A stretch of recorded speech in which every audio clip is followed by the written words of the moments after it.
സംഭവം ഇപ്പൊ ഞാൻ വിചാരിച്ചാൽ തന്നെ പോർച്ചുഗൽ എന്തായാലും പുറത്തേക്കണം. പക്ഷെ ഇതിന്റെ അടിയിൽ കൂടെ കുറെ ആൾക്കാരുണ്ടാ. അതായത് മറ്റേ മന്ത്രവാദി പ്രവചിച്ചു, അതേമാതിരി മറ്റേ എന്തോ കാർട്ടൂൺ ഉണ്ടല്ലോ, മഞ്ഞ കാർട്ടൂണ്. ആ കാർട്ടൂണൊക്കെ പ്രവചിച്ചു പറഞ്ഞാണ്ട് അതായത് പോർച്ചുഗൽ കപ്പ് കൊണ്ടുപോകും എന്നുള്ളത് ഒരു പ്രവചിച്ചിക്ക. ഈ കൊല്ലം എന്തൊക്കെയാ സംഭവം തീരുമാനമുണ്ട്, പ്ലാനിങ് ഉണ്ട്, കാര്യങ്ങളുണ്ട്. കപ്പ് പോർച്ചുഗലിനാണ് ഇവരെ പ്ലാൻ, ഫിഫന്റെ പ്ലാനിലൊക്കെ അങ്ങനെയാണെന്ന് പറഞ്ഞു. ഞാൻ വിചാരിച്ചു ഇനിയിപ്പോ ഇതങ്ങനെ സത്യമാവും. കാരണം ഇത്രയും കളി തട്ടിമുട്ടി തട്ടിമുട്ടി ജയിച്ച് കയറുണ്ടേനു. ഇന്നലത്തെ കളി കണ്ടപ്പോൾ ഹാഫ് വരെ ഇങ്ങനെ തട്ടിമുട്ടി പോയി. ഹാഫിന് ശേഷം ഗോളൊന്നും വരുന്നില്ല, ഇടയ്ക്ക് ചാൻസ് ഒക്കെ കിട്ടുന്നുണ്ട്. ഞാൻ വിചാരിച്ചു നീ പറഞ്ഞ മാതിരി ഇങ്ങനെ കപ്പ് അടിച്ചു വന്ന്. പിന്നെ ഞാൻ പോയി കിടന്നുറങ്ങി. രാവിലെ നീച്ചപ്പോൾ ആകെ സമാധാനമായത്.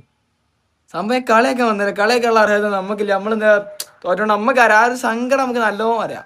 അവിടെ കളിയൊക്കെ നമ്മൾ നിൽക്കണില്ല എന്തായാലും. പക്ഷെ എന്നാലും ഞാൻ ഒന്ന് പ്രതീക്ഷിച്ചു ചിലപ്പോ എങ്ങാനും ഇവരെങ്ങാനും കപ്പ് അടിച്ച എൻ്റെ റബ്ബേ, നമ്മളൊക്കെ അത്രക്കും കോൺഫിഡൻസോടെ പറഞ്ഞാണ് പൊട്ടും പൊട്ടുന്നേ.